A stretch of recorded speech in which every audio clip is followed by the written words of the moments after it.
नमस्कार दोस्तों, आप सुन रहे हैं जिंदगी 2.0 पॉडकास्ट। दोस्तों, आपके जीवन में भी कभी ऐसा हुआ है कि आपको लोगों के सामने बोलना उससे बहुत डर लगता है। उससे आपका जैसे ही आपको स्टेज पर जाने से के लिए बुलाते हैं वैसे ही आपका दिमाग सुन्न हो जाता है और आपके दिल की धड़कनें बढ़ जाती है, आपका माइंड काम करना बंद हो जाता है। अगर आपके जीवन में भी ऐसा है तो ये पॉडकास्ट आपके लिए है। दोस्तों, मैं मोटिवेशन स्पीकर जयंत पोपटलाल और आज मेरे सामने है आरजे वीर सर। हमारा टॉपिक है पब्लिक स्पीकिंग। तो हम जानना चाहते हैं सर से कि सर, लोगों के दिमाग में ऐसा है, लोगों का मानना ऐसा है कि लोगों के सामने बात करने से डर लगता है, स्टेज पर जाने के लिए डर लगता है। तो इस डर को कैसे कॉन्फिडेंस में बदलें, इसके लिए हमारे सर बताएंगे और हमारे व्यूअर्स को ये जानना है। तो सर। जी, तो सबसे पहली बात तो मैं ये बताना चाहूँगा कि डर बहुत ज़्यादा कॉमन चीज़ है, हर किसी को लगता है और डर तो लगता रहने ही वाला है। डर में कभी आप उसे रोक नहीं सकते, बस कम कर सकते हैं। Yes sir. तो मेरा मानना है कि जब डर लगे तो लगने दीजिए और बार बार लगने दीजिए, इतना लगने दीजिए कि एक दिन डर ही खत्म हो जाए। पर डर कभी भी जाएगा नहीं, वो बस दब जाएगा, वो बस डर जाएगा हमसे और वो भी समझ जाएगा कि चाहे कितना डरा लो ये डरने वाला नहीं है। तो डर निकालने का सबसे आसान तरीका है आप इतना डरिए कि डर ही खत्म हो जाए। Thank you sir. दूसरा प्रश्न मेरा ये है कि पब्लिक स्पीकिंग करके कैसे एक आम आदमी महान प्रभावशाली इंसान बन सकता है, ये हमारे व्यूअर आपसे जानना चाहेंगे। मुझे लगता है कि विश्व में आप जितने भी लोगों को जानते हैं, मतलब जिस भी व्यक्ति का आप नाम लेंगे कि मैं इसे जानता हूँ, ये बहुत बड़े व्यक्ति रह चुके हैं या कोई भी, तो उनके पीछे का सारे कारणों में से एक कारण कॉमन होगा कि वो अच्छे वक्ता रहे होंगे। बिना बोले दुनिया किसी को जानती हो, ऐसे किसी व्यक्ति को मैं तो नहीं जानता। क्योंकि अगर दुनिया ने उन्हें जाना है तो उसके पीछे का कारण हो सकता है कि उन्होंने कभी ना कभी कुछ तो ऐसा कहा है कि दुनिया उस कारण से उन्हें जानती है। फिर वो चाहे स्वामी विवेकानंद हो या आज के नरेंद्र मोदी हो, फिर उसमें गांधी बापू हो जिन्होंने देश को आज़ाद कराने के लिए धोती पहन के निकल पड़े थे पर अपनी वाणी से लोगों को इकट्ठा किया, या फिर अभी के समय में आप कोई भी व्यक्ति उठा लीजिए कि जो बोलकर दुनिया जीत रहा है। तो बोल के इतिहास रचा जा सकता है और ऐसे कई इतिहासकार को हम जानते हैं जिन्होंने बोलकर ही इतिहास रचे हैं। बहुत अच्छी बात बताई सर आपने जी। और मेरे व्यूअर्स ये जानना चाहते हैं जी कि एक अच्छा स्पीकर बनने के लिए जी कौन सी एक आदत ऐसी होनी चाहिए जी जिसे वो महान स्पीकर बन सके। अगर आप एक स्पीकर, अगर आप एक ही आदत की बात कर रहे हैं तो मैं कहना चाहूँगा वो होनी चाहिए सुनना। क्योंकि जो अच्छा सुन सकता है वो अच्छा बोल सकता है। कई बार मैंने ये तकलीफ देखी है दुनिया में कि लोग बोलना तो अच्छे से जानते हैं और बोलना भी बहुत चाहते हैं, पर वो सुनना ही नहीं चाहते। और जो सुनता नहीं अच्छे से वो कभी अच्छी और सही बात नहीं कर पाएगा, क्योंकि वो सामने वाले का मंतव्य जानता ही नहीं है। यस सर, बहुत अच्छी बात सर। थर्ड क्वेश्चन मेरा ये है जी कि आवाज़, वॉइस मॉड्यूलेशन और बॉडी लैंग्वेज का पब्लिक स्पीकिंग में कितना रोल हो सकता है। मुझे लगता है समय के साथ बहुत महत्वपूर्ण बात हो जाती है ये। क्योंकि जब मान लो कि मैं कोई कहानी बता रहा हूँ और कहानी बताते बताते जब बचपन में मैं टीचर से सुनता था वैसे ही कहानी बताऊंगा, या मेरे दादी जैसे बताते थे वैसे ही बताऊंगा, या फिर किसी मोटिवेशनल स्पीकर की तरह बताऊंगा। हर तरीके की कहानियों को अलग अलग तरीके से कहा जा सकता है। तो वॉइस मॉड्यूलेशन से वो चीज़ पावरफुल हो जाएगी कि मुझे गुस्सा दिखाना है तो मैं वॉइस मॉड्यूलेशन का यूज़ करके गुस्सा क्यों ऐसा किया करके दिखा दूंगा। मुझे प्यार दिखाना है तो हाय मेरा बेटा करके दिखा दूंगा। तो वॉइस मॉड्यूलेशन की वजह से आपकी कहानी का दम जो है वो बढ़ जाता है, जो उसका पावर है वो बढ़ जाता है। आपकी 100 रुपए की पिक्चर 100 करोड़ की बन सकती है अगर आप वॉइस मॉड्यूलेशन का उपयोग करें तो। पांचवा प्रश्न मेरा यह सर जी कि शुरुआत में पब्लिक स्पीकिंग करते समय जी ऐसी कौन सी 3 गलतियां जो लोगों को नहीं करना चाहिए, जी हमारे व्यूअर को बताएं सर।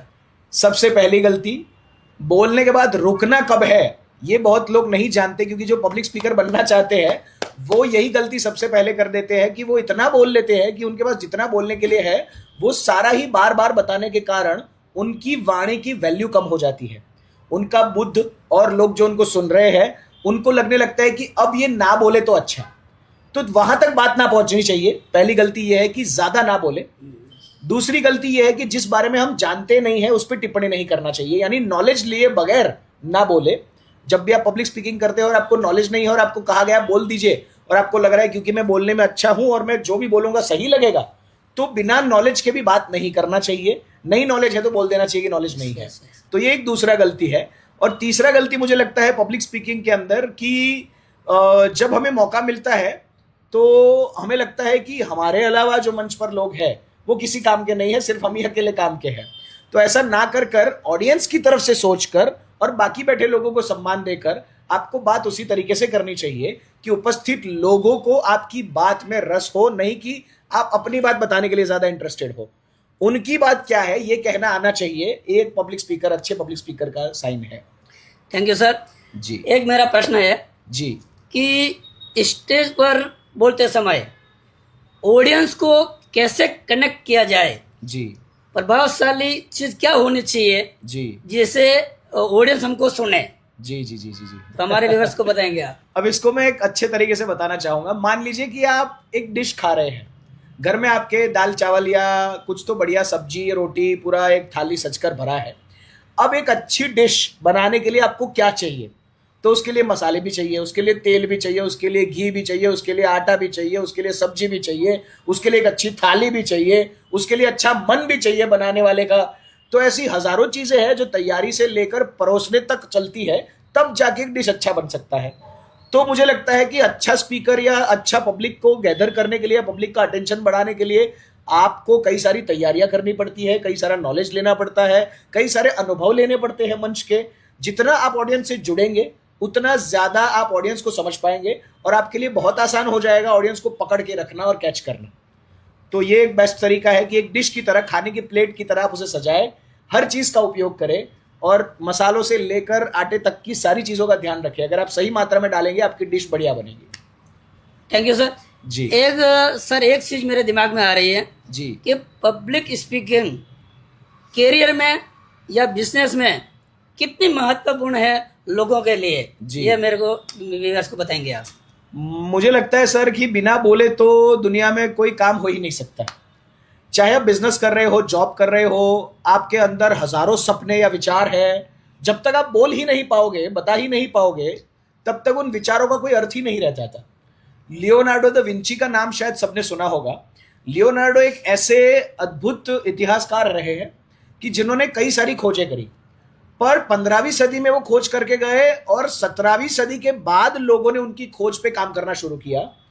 तो यहां ये सबसे बड़ा प्रॉब्लम था कि उन्होंने खोज तो कर दी पर वो लोगों तक नहीं पहुंच पाए, क्योंकि उन्होंने बाहर जाकर अपनी बात किसी से कही ही नहीं, उसे राज रख दिया। यस।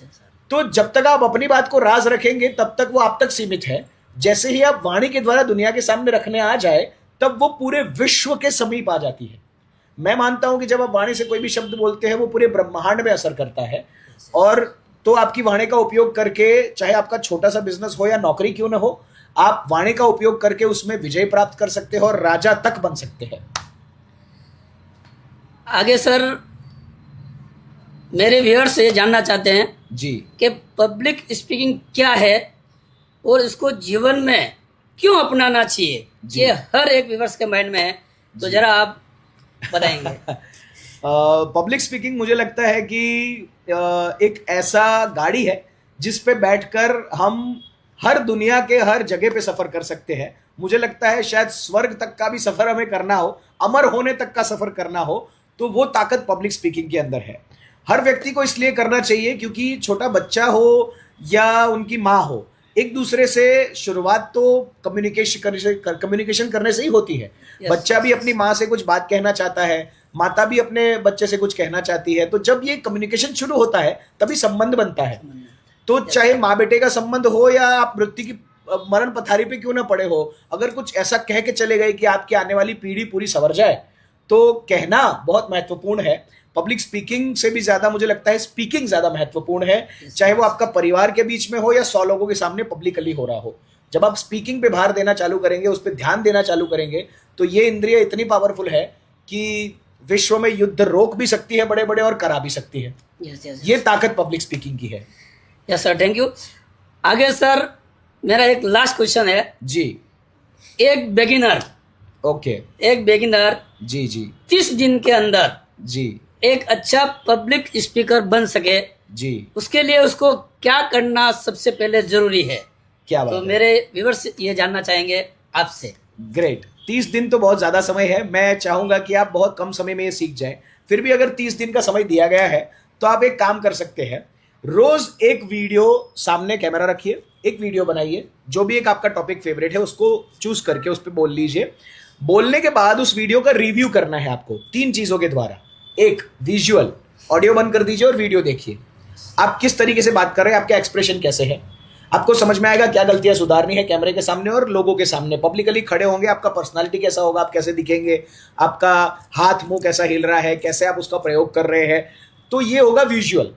दूसरा काम करना है, वीडियो को बंद कर दीजिए, अब सिर्फ ऑडियो सुनिए।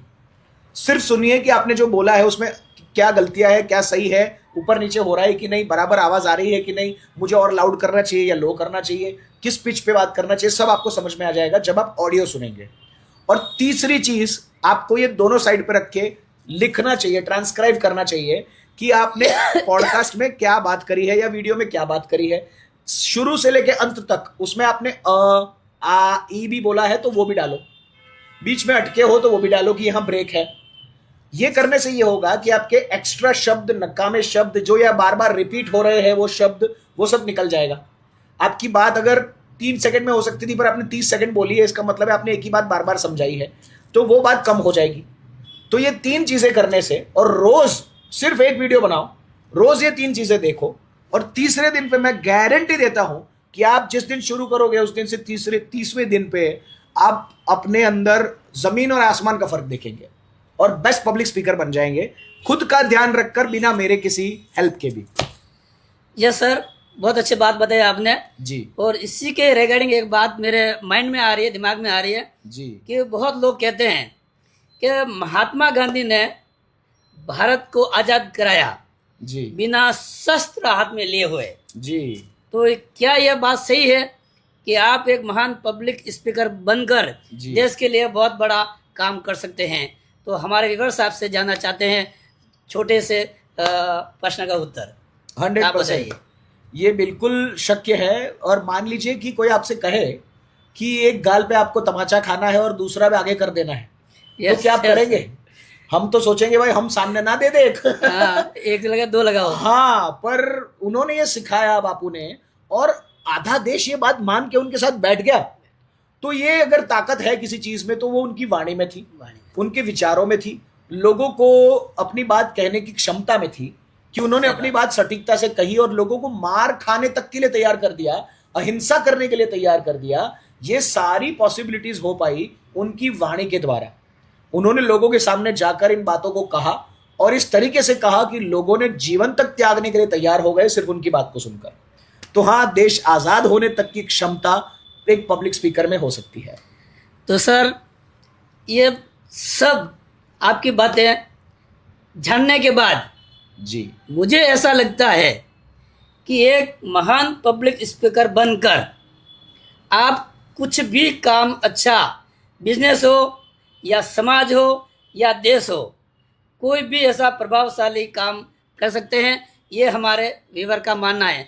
तो सर बहुत अच्छी बात है, बहुत धन्यवाद आपको जो आपने मेरे व्यूवर्स को अच्छी अच्छी बातें बताई। और एक ये स्किल है, जो भी व्यूवर इसको सुनना चाहते हैं, सुनकर आप भी इस स्किल को सीखिए और आपके जीवन में आगे बढ़िए, आपकी ग्रोथ होगी, आपका करियर होगा, इससे आपकी अर्निंग तेज होगी। Thank you so much sir.